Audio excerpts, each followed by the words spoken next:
Welcome back to the Date with Confidence podcast and a happy 1 year. Oh my God, I cannot believe it's a year. Okay, like technically 363 days. Or was this year a leap year? Okay, technically it's a year on Wednesday, the 25th, but we're practically at a year and I'm really fucking excited about it because when I first decided to launch the Date with Confidence podcast, it was only ever going to be 3 seasons of 10 episodes. So it was only supposed to be 30 episodes in total, and the whole plan was to record the episodes, launch them, and then never touch the podcast again.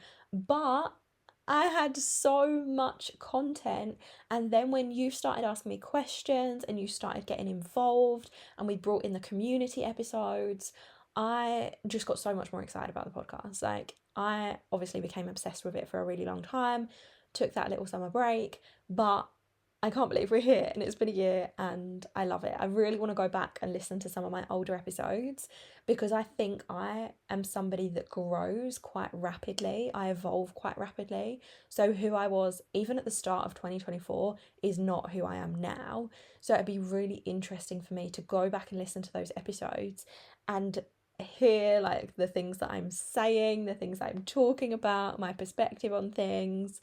I think that would be so interesting. So maybe I'll do that at some stage. Every now and then I do go back and listen to previous episodes.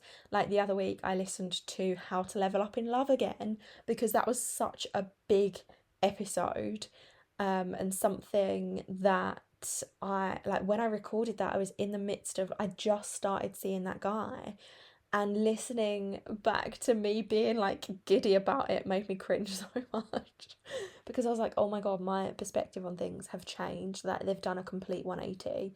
It is wild that that's how I felt then. And like when I listen back to other episodes, what other one did I listen to the other day? I listened back to my We Need to Talk one, like loads of different things. I go back and listen to my old stuff. One of the episodes I really want to listen to again is the one that I recorded with my granddad last Christmas.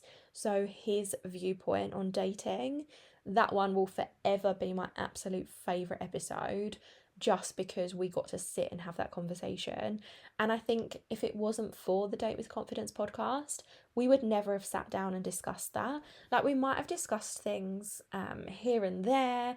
I'm very open with my family, especially with my nan and granddad, because like I've grown up, like they've always been my safe space. I've grown up with them. I've always been very open with them about like my dating life. So it would be very I'm very, very grateful that I got to have the podcast episode, like the podcast recording with my granddad, because I would never have had such an in-depth talk had it not been for the podcast. Now I've obviously got that forever, which is amazing. So it's been an incredible year. I'm also celebrating like 5 years of being single. At some point this month, it has been 5 years since my 5 year relationship ended. So we have officially got to the point where we've been separated longer than we were together, which is wild, unless you count the like 18 months where we were just sleeping together before we were official, in which case we've still got another 18 months to go. But officially, I've been single for the last 5 years. Welcome to the Date with Confidence podcast, a place to come for dating advice, support, and stories that'll either fill you with hope or relief that your dating experience wasn't as bad as it could have been. With practical episodes that'll provide you with easy to implement tips to help you feel confident AF on your next date, alongside lighthearted catch-ups where your host Rebecca, that's me by the way, shares her own experience dating after 4 years of the single life. You are guaranteed to end each episode feeling less alone in your dating struggles, empowered to never settle again, and confident that the best is yet to come. And if it all falls to shit, there's a special first season dedicated to breakups. You are welcome, my friend. Subscribe, review, and share with your single friends. So before I talk about the biggest lessons that I've learned, I just want to remind you that until the 1st of October, so you've got one more week, you can save 50% on all the products and programs on the Date with Confidence podcast resources page, which is linked in the show notes. And to save that 50%, you just need to enter code DWC Celebrate, all one word, in the coupon box, and you can save 50% until the 1st of October. And that is a special thank you from me to celebrate you being here with me for the past year. So whether you have been an OG from the start or whether you've recently found the podcast, I am so grateful for you being here. I'm grateful for you listening, for you contributing, for you sharing. It means the absolute fucking world to me. So thank you so much.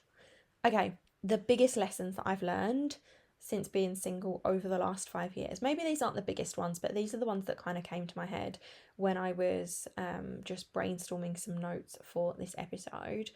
So the first one, which I think is really important, is how unhealthy my behaviour was in my past relationship.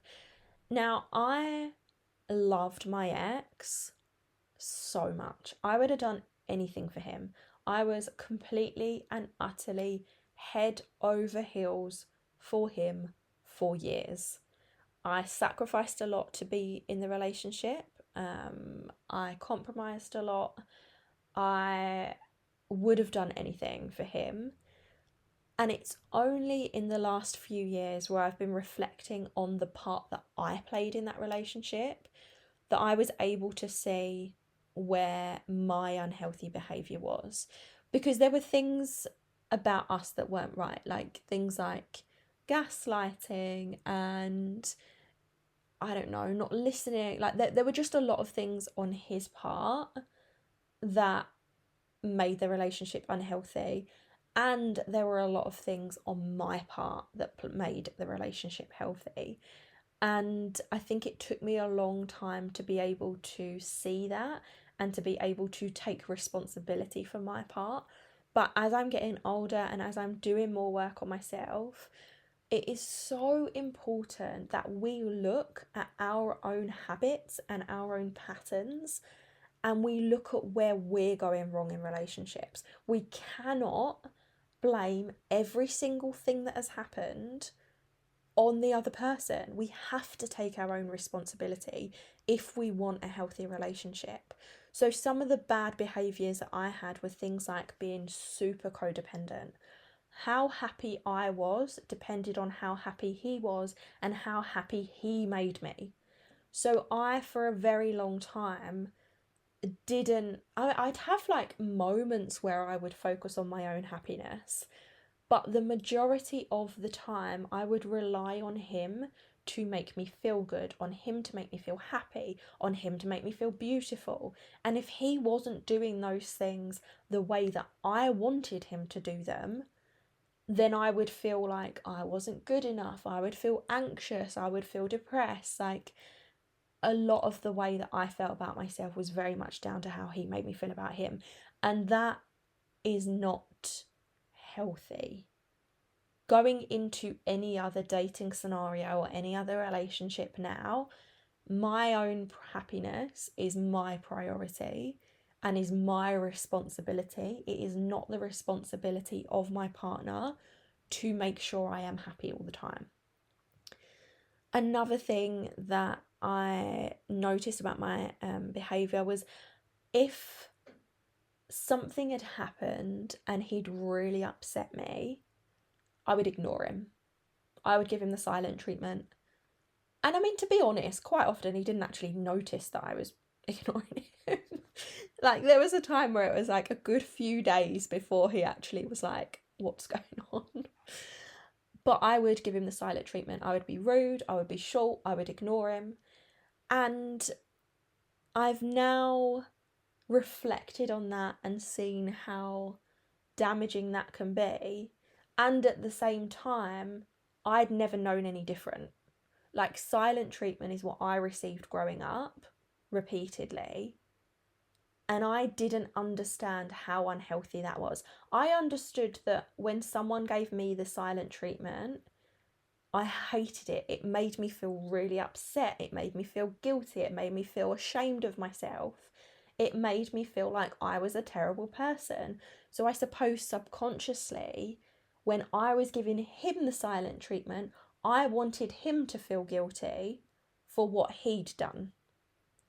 But that's such an unhealthy way to communicate, and it is something that I won't do now at all. Like, I actively communicate whenever there's conflict. I refuse to go down the silent treatment path because I know how much it's affected me, and I'm very much working on my conflict styles, as it were. I definitely think speaking openly, honestly, and communicating in a calm way is the best way to communicate. Now, obviously, we're all human beings and we're all going to fuck up at some point, but silent treatment is not something that I ever intend to do again. Another thing was that I was very scared to speak up because I was so trapped in my fear of abandonment that I was scared if I spoke up, he would leave me.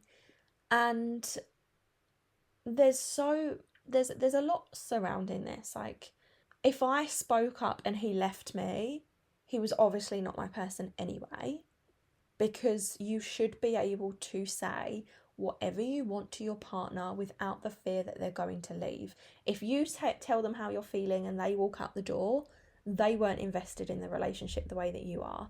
And this is a conversation that I had with my best mate and his partner just before me and my ex split up. So me and my ex had this conversation around something that had happened, and my best mate, who was a mutual friend of ours at the time, my best mate and his partner had come down to visit me, and I explained to them what had happened, and I was like, I'm so upset by this, but I can't tell him. Like, I'm so scared to tell him like how damaging this is and how much this has affected me. And they were like, Beck, that's not a relationship. Like, you cannot be in a relationship like that where you are frightened to tell someone that they have hurt you. They were both like, we could literally say anything we wanted to the other person, and we know for a fact the other person isn't going to leave. And I was just like, but I've never been in a relationship where that's not the case. And part of that is very much down to my own fear of abandonment. But part of that is to do with the fact that whenever I've spoken up in previous relationships, it's always been met with gaslighting, with telling me I'm wrong, with telling me I'm being dramatic, with storming out and slamming the door, with turning the argument around me being the bad person for speaking up. So I'd never experienced any different, and I didn't know any different. I didn't even know what it was like to be in a healthy relationship. So recognizing that my fear of speaking up came down to the fear of abandonment, and then working on that and getting myself to the point now where me speaking my truth and being honest about something that's hurt me is so much more important to me than the fear of being abandoned. Because now I'm at the stage of my life and at the point of, like, I'm at a place where I'm so content with who I am. Me speaking up is more important to me in a relationship than being left. Like, I would rather speak openly and honestly and vulnerably and that person walk out the door than me hold things in and build up that inner resentment and that inner, I don't know if this has happened to you, but when I keep quiet about things, I shrink. I feel myself shrinking because there's almost like a shame around, why can't you just speak up? It's like all my power goes and I'm not available to be there anymore. I would much rather stay single and speak up than be in a relationship with someone where I'm too frightened to speak up again. And then the final thing from the unhealthy behaviour aspect was allowing my boundaries to be crossed. So I think in multiple relationships, I've had certain boundaries that have been overstepped, and allowing that behaviour to happen without speaking up and without actually sticking to my boundaries, because again, I was so scared that if I stuck to my boundaries, I'd be left, because that's happened in previous relationships. And now I have my boundaries, I will not let them be crossed. And when anyone tries to challenge them or disrespects them, I walk away. Another thing, is it a lesson? I don't even know if you'd call it a lesson. But another thing that I've reflected on a lot is the idea that sometimes love just isn't enough. Like, love isn't enough of a thing to keep a relationship together. I was head over heels in love with my ex. He was in love with me, yet our love for each other was not enough to keep us together. And I think from that, I've learned that you need to respect yourself more than the love you have for the other person. And I think if I'd respected myself more, I would have walked away a long time ago. But I was so in love with him, I didn't want to. I said to him, even when we split up, I said to him, if you hadn't have ended it, I never would have done.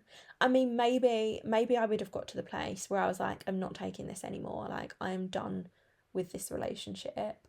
But I was so committed to our relationship and committed to the love that I had for him. And I was also very committed to our story and our history and the life that we'd had together, that I didn't want things to end. So we'd met in Thailand, we had travelled the world together, we'd lived in Australia, we'd lived in Honduras, we'd had a pregnancy when we were younger that we terminated. Like, we had been through a lot of really big things in our relationship together.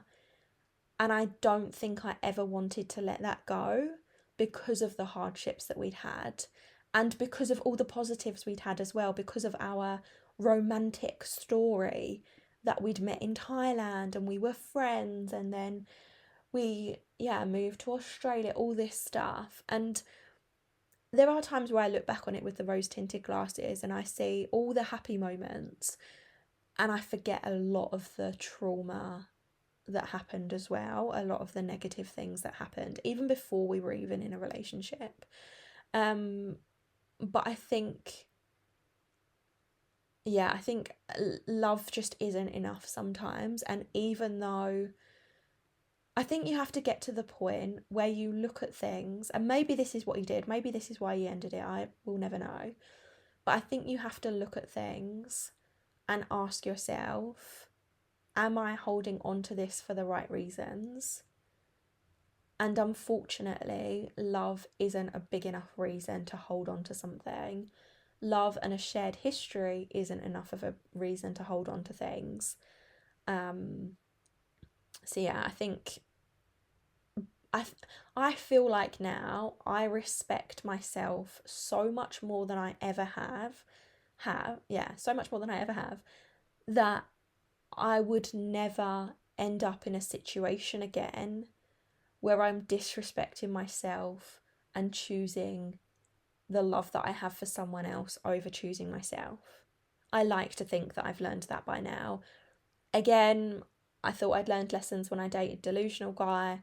I thought I'd learned lessons with the guy that I was dating at the start of the year. There were some things that I missed, but we're all a work in progress all the fucking time, aren't we? So there we go. Another lesson that I've learned, and something that again I've done a lot of work on, is recognizing that I was always enough. I just wasn't enough for him. And that doesn't mean that I am not enough as who I am. Like, I know to my core, I am an incredible person. I am such a loving, kind, intelligent, funny, beautiful person, and I add so much to the lives of the people that love me, whether they are family, whether they are friends, whether they are partners. I have so much to offer people in this world, even when it comes down to community and clients. I know how valuable I am just for existing. So not even the things that I do for people, like just for who I am enough. I am valuable. I am worthy. Like I am enough for who I am. Just as you are enough for who you are as well. And you will always be enough to the people who love you. But in this scenario, I wasn't enough for him. And that doesn't subtract from my value. That doesn't make me any less than. It just means what he desired in the end changed and it wasn't me. And when someone chooses themselves over choosing you, it doesn't mean anything about you. He didn't choose himself because I'm a terrible person. He didn't choose himself because I put on weight. He didn't choose himself because I stopped being funny. He didn't choose himself because I'd said the wrong thing for him. He chose himself because he had a path that he desired to follow and he couldn't see me in that path anymore. And however much that absolutely fucking sucked at the time, I understand it now. And I also understand how if I was in that scenario, me choosing myself wouldn't mean that the other person was a terrible human being or any of the other reasons I mentioned before. And I think that's one of the biggest things that I've learned, because that's helped me see things so differently. And I've also got myself to this point where no matter what happens in the future, I know that I can handle it. Because this breakup was one of the worst things that I'd ever been through in my life. Up till that point, losing my dog 3 years later was the worst thing that's ever happened to me.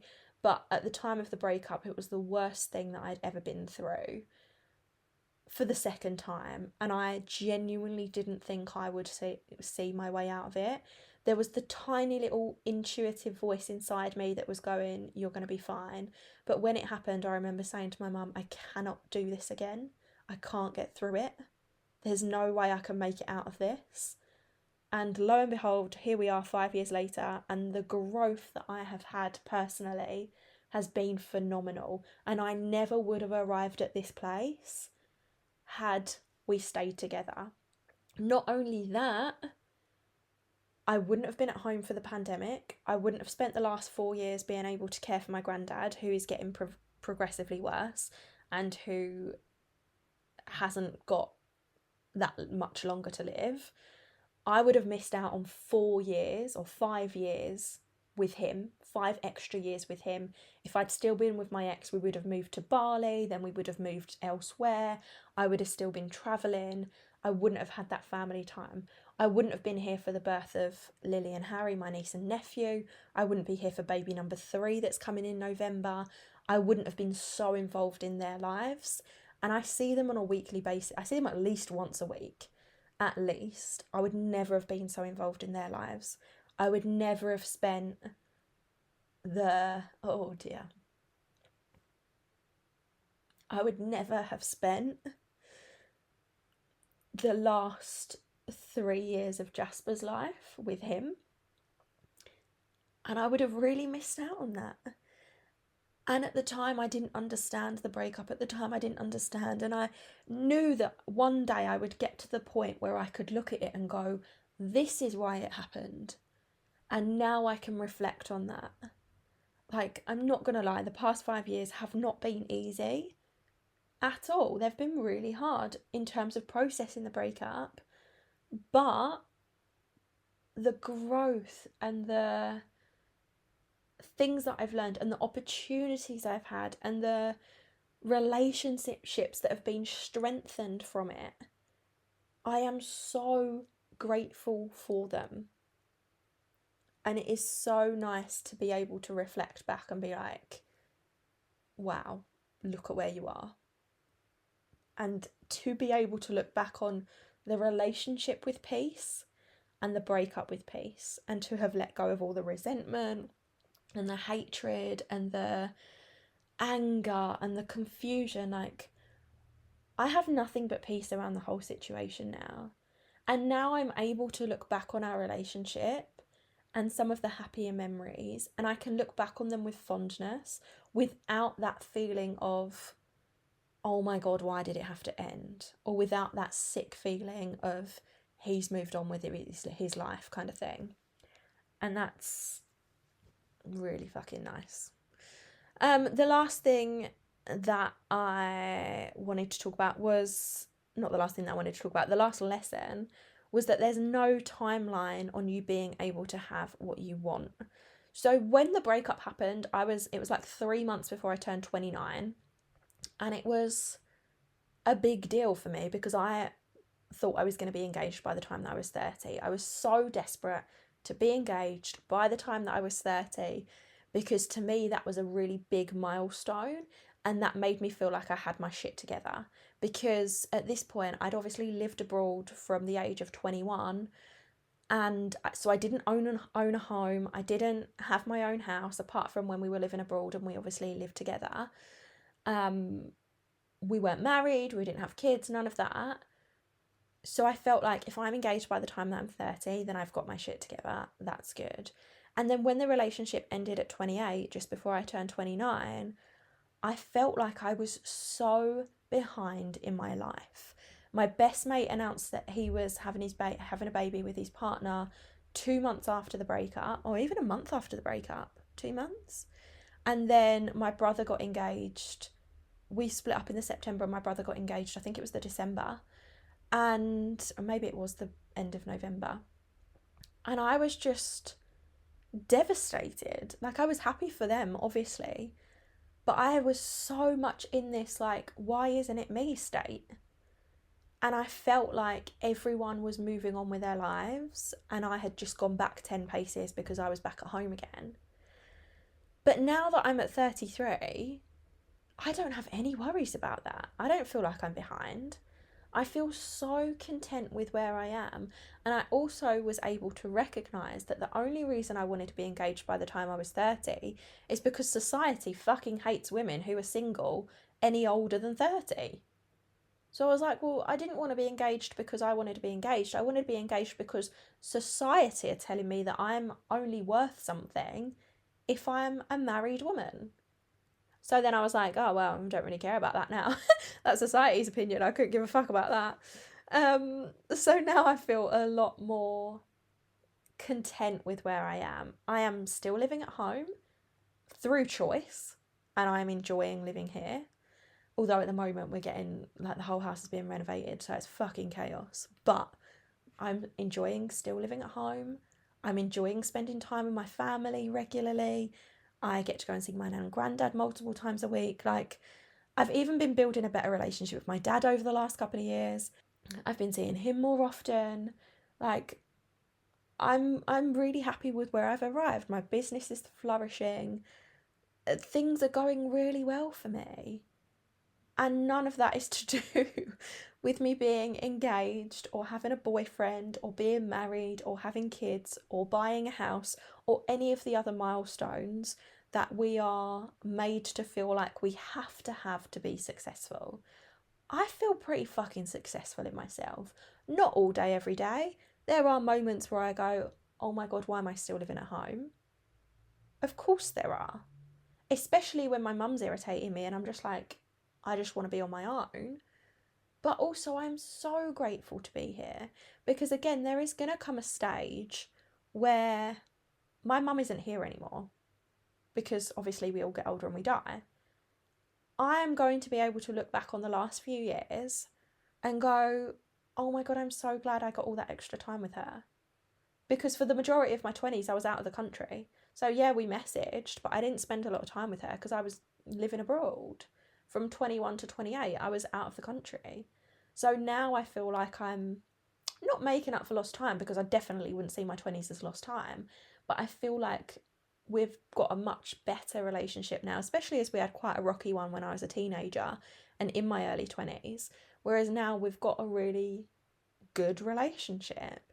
and I get to, yeah, prioritize family relationships and friendships. I've got a really good, I've got multiple groups of friends because I don't have one like big group. I've got lots of friends dotted around, but I have really solid friendships now. So I feel like I've arrived at a really good place. And what I've also put in my notes here, the reason that I don't feel like I'm left behind anymore is because I have specifically sought out evidence to show me that it's not too late for me. So, for example, celebrities who have got married or met their partner and got married in their late 30s or 40s, people who've had babies in their late 30s, 40s, 50s, people who get engaged older, like, and this comes from celebrities, yes, but also conversations that I've had with people that I've met in real life where they met their partners later on in life. And seeing that evidence and seeking that evidence means that I'm not living every day going, oh my God, it's too late for me, or oh, I'm so behind, or I need to find a husband now because my clock's ticking and I need to start pumping babies out now. Like, I'm so relaxed. Maybe too relaxed, I don't know. Maybe relaxed isn't the right word. Like, I'm so peaceful around my future because I'm also so trusting, and I have such an inner knowing that it's going to happen for me in the most beautiful way, exactly when it's supposed to, that I don't need to stress about where I am right now in my everyday life. Like, I know it's going to happen. And I also very much believe that when it does happen for me, it's going to happen very quickly. When I meet the one, I feel like it's going to be a quick engagement, a quick marriage. Children are going to come within a couple of years. Like, don't ask me how I fucking know it. Like, I just do. Like, I have it so embedded deep within me that it's all going to work out in the most magical way, and I don't need to stress about it. And so that's the energy that I live in. And it's so nice to live in that state. So forget the timeline, trusting where I am. And then I suppose to like finish, since I've been single, just a couple of stats, I guess. I didn't start dating until 2.5 years after the breakup. So yeah, I had 2.5 years without dating, and then I started dating. I've dated 9 people in that time, which isn't really a lot. So in the last 2.5 years, I've dated 9 people. The longest has been for 3.5 months, and some of those have been one date, some of those have been longer. There was also the guy that I spoke about in the I Know What I Deserve Now episode, where we never even made it to a date, but we had a bit of a, what's the word? Like a bit of a text situationship going on for a while. And yeah, I've like dipped in and dipped out of dating. I definitely go through a phase where I'm kind of well into it, and then I am not. And then when I lost my dog, I didn't date for a long time because I was just too emotionally unavailable for it. So yeah, that's kind of where I am there. And what I like about dating is that with each new match, I learn something else about myself and what I want. So that means, in my opinion, every time I date someone, I'm getting closer and closer to my person. So I think a lot of people see it as, oh, this person was bad, like now I've got to start again. I don't look at it like that. I see every date or every match, or I see every person that I'm meeting as one step closer to the one. So I see it as like, yeah, I don't know, like as a good thing, really. Because with each bad date, you learn something else about yourself. With each extended dating period, you learn something about what you want in a relationship. These are all positive things for me, so that when I eventually meet the person that I want to be with forever, my God, forever feels like a really long time. But when I eventually meet the person that I want to be with, I'm gonna be so certain on who they are and what they bring to the table. Like, I'm never ever going to settle in a relationship again. And I've already proved that to myself from the experience at the start of the year. I proved to myself that I will never settle again, because had I continued in that, I would have settled. and I would have ignored a long list of standards that I have for myself. And I won't do that for myself anymore. So that's it, really. I'm so happy. Like, I started the podcast to really help you feel confident dating again. As a confidence coach, that's always been my priority, is to help you feel confident. And then because I've been dating as well, I was really hoping that my stories and my experiences would make you feel less alone in your struggles with dating, and would also fill you with hope and encouragement and just lift you up a bit, and also like maybe make you laugh. Like, we've got some episodes that I think would really make you laugh, like the the nose pick a date story. Like, that is, I've often had feedback that one's hilarious, and things like the messages that I've had from people on Hinge, those kind of things. Like, I've got a few pretty funny episodes, I think. So hopefully you've had a laugh along the way, you've felt less alone, and at least one of the episodes I've shared has made you feel more confident when it comes to dating. I would love to hear from you. If you haven't left a review for the Date with Confidence podcast on iTunes yet, please go and do that. I would really, really appreciate it. I know it might seem like a little bit of effort, or it might seem like not a big deal to you, but the more reviews we get, the more people the podcast will be in front of, and the more people I can help increase their confidence with dating. So I would so appreciate it if you could just take a few minutes just to go and leave me your thoughts on iTunes. You can rate it on Spotify, but you can't leave an actual review on Spotify. So if you could do it on iTunes, I would be so grateful. Share this with your friends, please. Share it on social media, tag me. You can either tag Date with Confidence podcast, although I don't always see those notifications, or you can tag at Your Confident 30s. And if you want to get involved with the podcast, then you can go to datewithconfidencepodcast.com/contribute, where you can contribute your own stories, where you can ask me for my advice, where you can share stuff. That would be amazing. And if you're also listening and you'd like to sponsor the podcast, then get in touch with me privately. Go to hello@RebeccaLucyH.com, because I'm going to be opening up sponsorship for the podcast soon as well. And don't forget, until the 1st of October, you can save 50% on all the products and programs on the Date with Confidence podcast resources page. I will link to it in the show notes. Use code DWC Celebrate, all one word, to save 50% off all the products and programs. But there are multiple courses on there, including the Breakup Bounce Back course, the Manifest the One course, which I released this year, and also Loved Up the membership. So there's lots of resources that will really support you, either during a breakup or with your dating life, or even if you want some support in your relationship. If you're in a new relationship, then Loved Up will be great for that. So go and save yourself 50% until the 1st of October with code DWC Celebrate, all one word. Everything is in the description for you, so go check out the show notes. And yeah, tag me on your socials, share the episodes, share the podcast, tell your friends, leave a review. Thank you so much for being here for the past year. I'm obsessed. I love it. I'm so grateful to you for listening. The fact that you listen so consistently, and the fact that you contribute to the episodes so often, is why I've continued doing it. Like, it brings me so much joy that you get involved.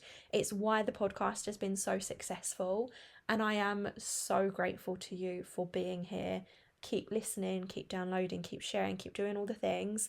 I love you. Enjoy your 50% discount, and I will see you in the next one. Thanks so much for listening to the Date with Confidence podcast. I hope you've enjoyed this episode. Subscribe, rate and review, and share it with your single friends.